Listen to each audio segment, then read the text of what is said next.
Record, and I want to thank everybody for joining. Those of you that were able. Uh, let's see, hopefully that is out of the way. So I want to thank you for joining for the upcoming years or upcoming cycle student scholarly project mentor orientation.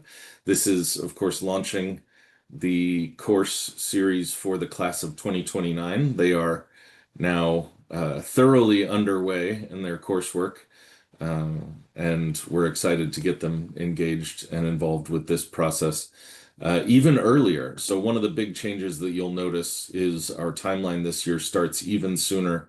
Although it concludes about the same time, it starts even earlier, and in an attempt to give them, extra time for some of the early milestones, and a little bit more time, especially in developing their research question. So I understand there's several returning mentors, any new mentors listening into this recording. This is just an explanation of the Student Scholarly Project, which is a required component of the preclinical phase between first and second years of our medical school curriculum. In the preclinical phase, as part of physicians, patients, and populations. It includes the goals, the objectives, expectations, and then a little bit of advice at the end, as far as how to manage and mentor students in this program. So first things first, I wanted to open with the support that is ongoing throughout the SSP. Dr. LaShawn Johnson is on this call with me. She and I joined fairly recently, or relatively recently, as co-course directors for this program. I am Dr. King. I'm an epidemiologist by training, but with about 15 years experience in inpatient psychiatry and emergency medicine research, clinical research primarily before coming here to the University of Houston. Dr. LaShawn Johnson is a sociologist and a poet, and I can't say enough about her background, actually. Multifold, quadruple threat in so many ways. We are both in the Department of Health Systems and Population Health Sciences, along with Dr. Summer Chavez, who if you've supported SSP in prior years as the SSP director. She is an emergency medicine physician, also in our Health Systems and Population Health Sciences department. And of course, we are backstopped by Dr. Wynn and Dr. Crowder, who are the course director and co-course director for PPP, the course I mentioned before. So SSP is this independent sort of learning project that the students complete as part of the PPP course I mentioned, but the majority of the work is done outside of the classroom. In the classroom, they get a chance to learn about evidence-based medicine. That's the core content that I teach. Content like how to ask a research question, how to identify different study designs, and how to sample data or sample populations with surveys. They also get introduced to quality improvement, clinical epidemiology, very, very, very brief biostatistics coursework, and how to integrate all of that information as well in classes like Introduction to Public Health, social factors that impact people's health, and many others. I think built environment, there's a few courses that touch and interact with this SSP course as well. And hopefully the SSP helps them put all these together to help them ask a question and to try to figure out how to answer that research question. For the SSP, it really has to be some kind of research inquiry where they are testing a hypothesis that they pose. But we'll get to sort of how that interacts with your own work and your own research as well. Because it needs to be a hypothesis question. Some of the examples of scholarship that wouldn't count towards SSP would be like writing an editorial or a perspective article, writing a media. I often invite students to write blogs for the medical care blog. Those kinds of things aren't what we're looking for. It's really about, or a general review article, for example, focused on some specific content area. That's not really what we're looking for. The SSP can be and needs to be focused on a question, and either the project that the students develop themselves as a question, or a question that they adopt in partnership with you. It can be part of a project that you, their research advisor, is already working on. Um, and then, we have specific goals within that. We really want to foster this spirit of inquiry. The idea here being to funnel this kind of practice of asking and answering a question into uh, the lifelong sort of skill development that we're focused on when it comes to things like our self-directed learning assignments and other things that continue on beyond pre-clerkship into our longitudinal integrated clerkship and ACE years for the students. And then, also basic skills that, they may not go on to be a career researcher, an academic investigator, but we want them to understand how research is conducted, evaluated, explained, and of course, how it applies to their patient care is a really important foundational piece of the EBM content in particular. So within those objectives, we really want the students to focus on, the ability to self-assess their learning needs, understanding, their own strengths and weaknesses. Even hopefully by midway through SSP, they have a good understanding of this, and get practice in looking up information and doing background research, understanding the context and how studies fit into the larger body of medical knowledge. In addition to that, the strength of and credibility of the sources of information that they rely on when integrating evidence base is a really foundational piece of evidence-based medicine, of course. And then, of course, building the ability to critically assess and critique the different sources of information and receive feedback, and how they incorporate and adapt based on feedback about their information seeking skills are some of the learning objectives involved with this. So the outcomes for students, the really, practical aspect of it is that we want, students to develop a poster presentation. It's mandatory, but it's something that also looks good and is an initial contribution to their CV. Obviously, connection with the internal and external faculty involved with SSP is important. And growing a student mentor network for the college is a secondary aim as well, of course. They may ask for letters of recommendation if they feel like they have a good relationship and a strong sponsorship involved. And then, of course, the skill acquisition that I mentioned before and the application of research tools and experience into those self-directed learning skills that I talked about before. Here's just some examples, particularly for new mentors that aren't sure what kind of content might be appropriate. It really does involve all kinds of health research. We have mentors that span the entire spectrum of health research, I think, from basic science through psychology, kinesiology, health promotion, population health, obviously. We couldn't list all of the types, but I wanted to give some examples of some of the content so you just understand how broad some of this is. I did slip in one of the projects I'm helping to assess and have worked with students on, our medical legal partnership assessment.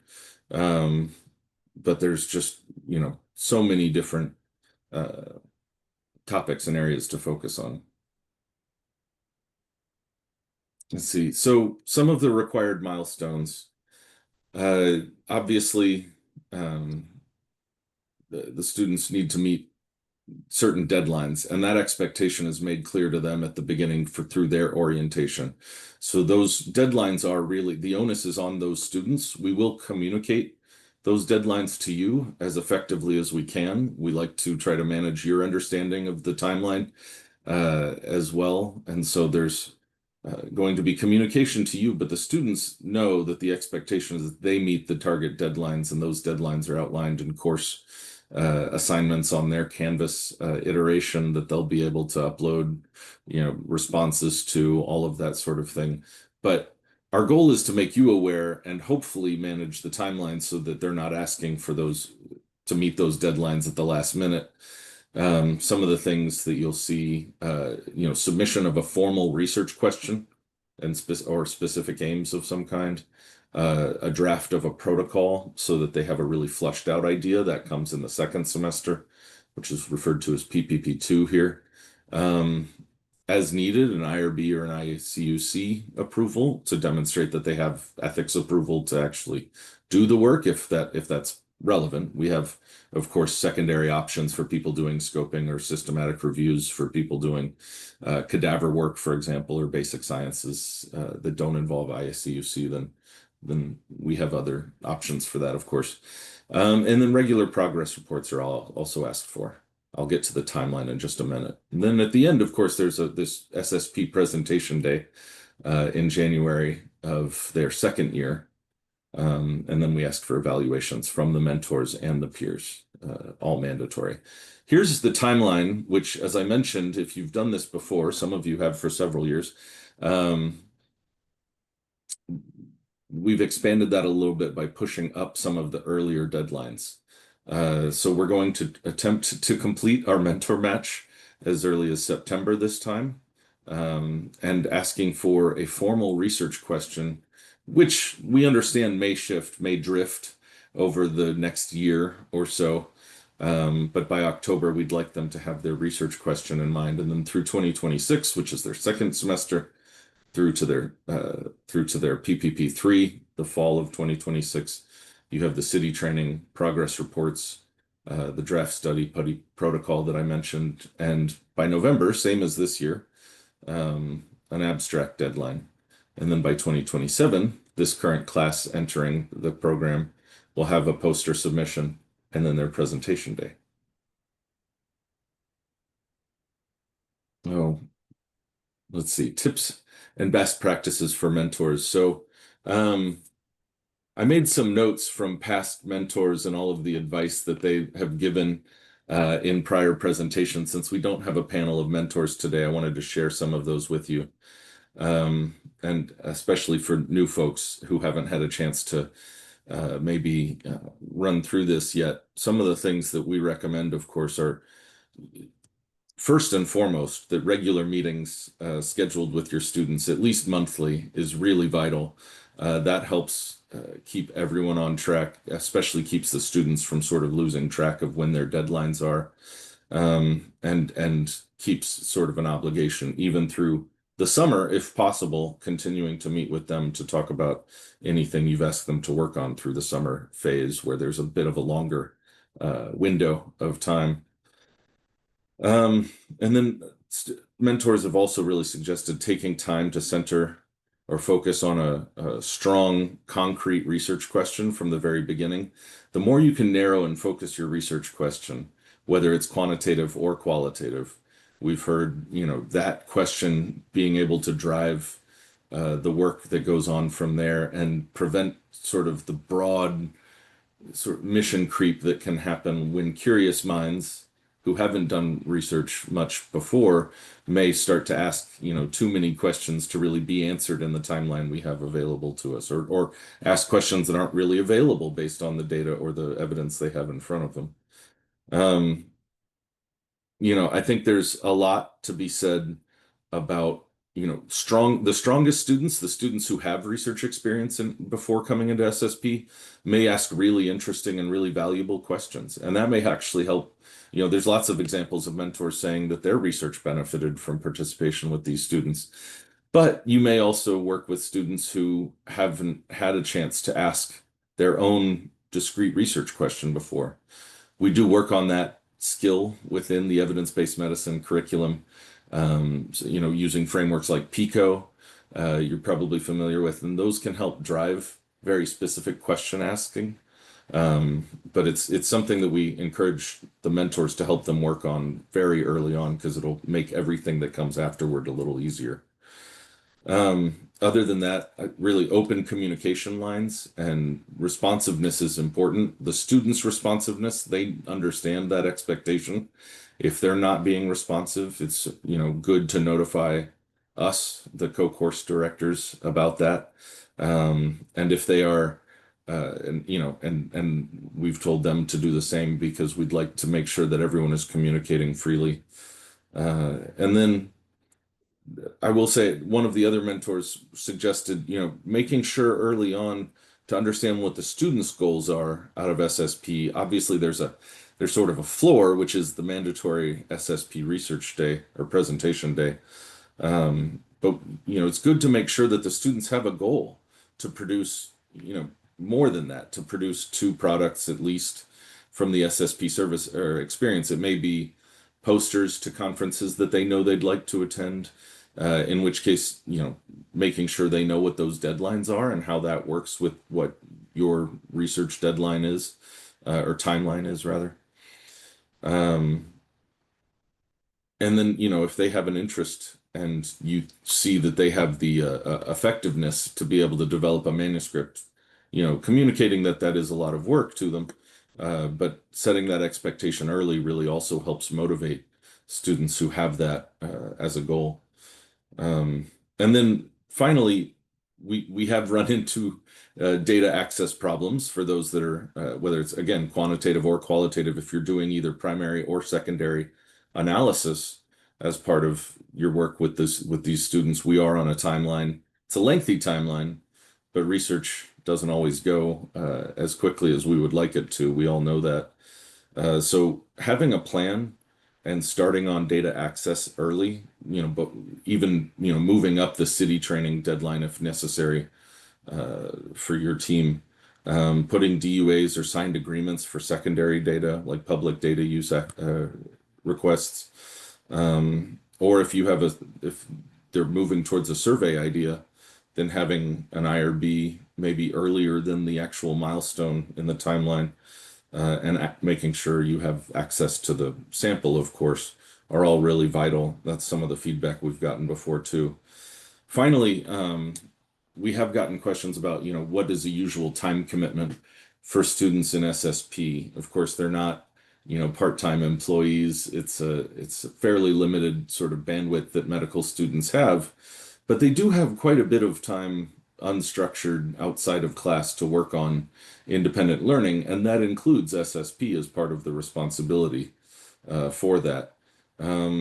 We've documented about an average of 2 to 3 hours a week throughout the entire program, but a max of 10 hours a week when there's something that really needs to be done is not out of the question.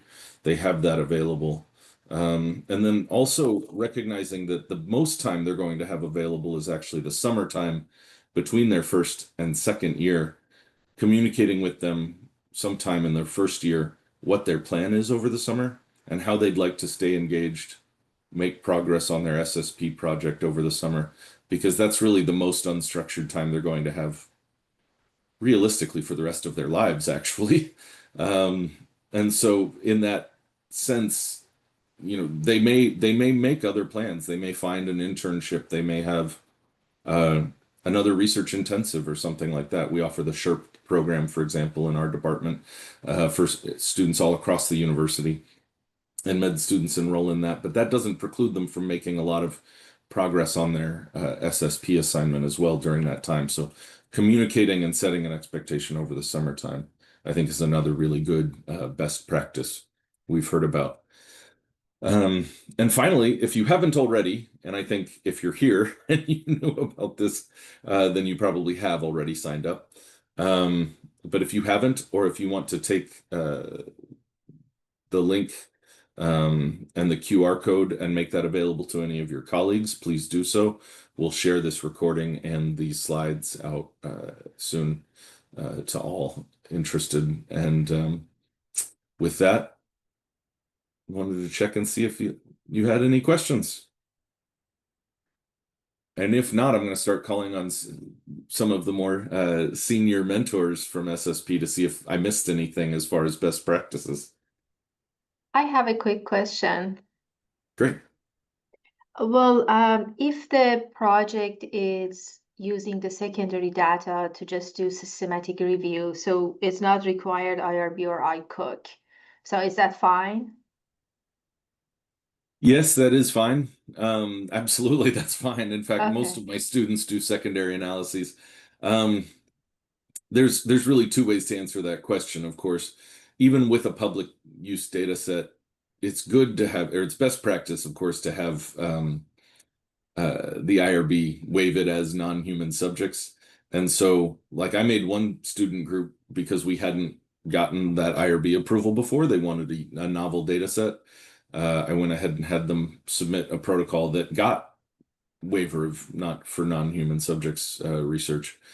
And then they have that letter in hand if anybody asks. Of course, when you go to Okay. publish things like that, it's best to have a waiver because really, most of the time the journals just want a number from your IRB. They're not going to go look up, your protocol, but they want some kind of assurance that the IRB, even if its designation is non-human subjects.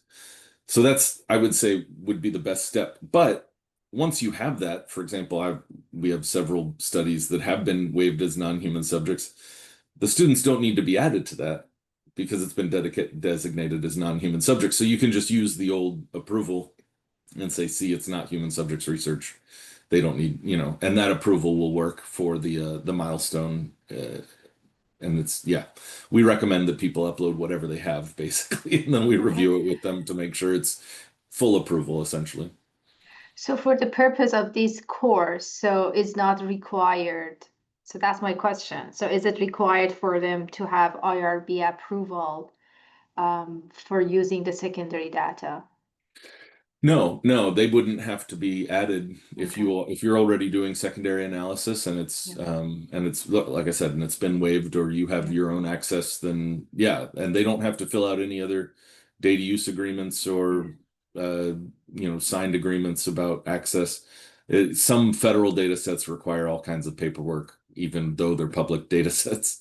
But if all that's squared away, then there's nothing else to generate. Yeah. Okay. And then there is no required city training for them as well.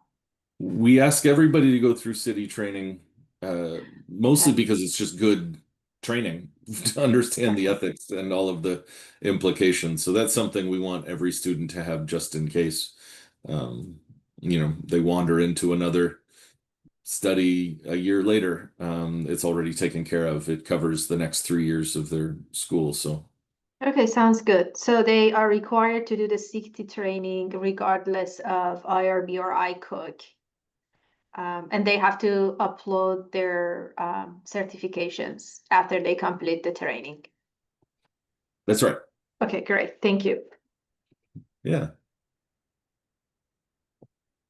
Well, you came off mute, so I'll ask you first. Anything else that you would consider to be sort of best practice in addition to the things like scheduling and open communication? Well, yes, my experience is exactly as you mentioned. Meeting at the beginning, set the expectations, and then set a meeting time. For me, is every other week. And Good. then usually I ask them or send them a minute and say what we are discussing in upcoming meeting to be prepared to discuss and go over it. And usually they have to submit a report to me, and report could be a sentence that what they've done, what kind of plan they have for next 2 weeks. That's great. That's really strong structure, which I'm sure that they benefit from that. But there are some challenges as well when they are working in a group of two. Um, so to have the work divided equally and make sure students they work in a fair amount of time equally, it's a little bit challenging. Sometimes the students they have different schedules because of the PPP, LPC, and some students one works, one doesn't work because of the schedule, and then anyway, we make it work, but that's the challenge a little bit. Yeah, that especially if you end up with a team Mhm. of two, or uh, we try to avoid assigning three students unless the mentor approves it. We have had Mhm. students transfer from one project to another, but yeah, that even a team dynamic of two can be something Yeah. they need to learn how to manage, right? That's what I that's what I mentioned the other day. I said, okay, one of the part one important part of the training is the teamwork. We have to learn how to work together with having different schedules. Yeah, that's correct. Great. Let's see. Dr. Clemens, you're another veteran sounds too combative. You're another experienced SSP mentor. Do you have anything to add to those com tips? No, I mean, I agree with everything you said. For me, I find it easier if the student can come and work during the summer. I think that's how it worked best for me the first 2 years. This past year was Hmm. a more difficult because the student didn't want to do bench research, so we haven't had as many touch points because she Hmm. wanted a different type of project. She wanted more systematic review kind of thing, which is not my my best thing. I prefer just in the lab doing experiments, getting data.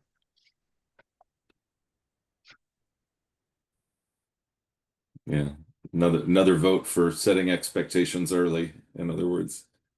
That's great. Um, well, any other questions at this point?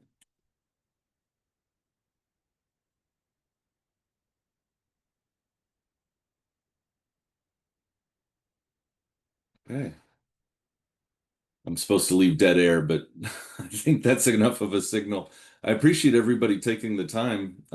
If you haven't, please reach out. I'm happy to share the code again, or if you want to use the link from the invite email. We're very excited, of course, to get this mentorship match going.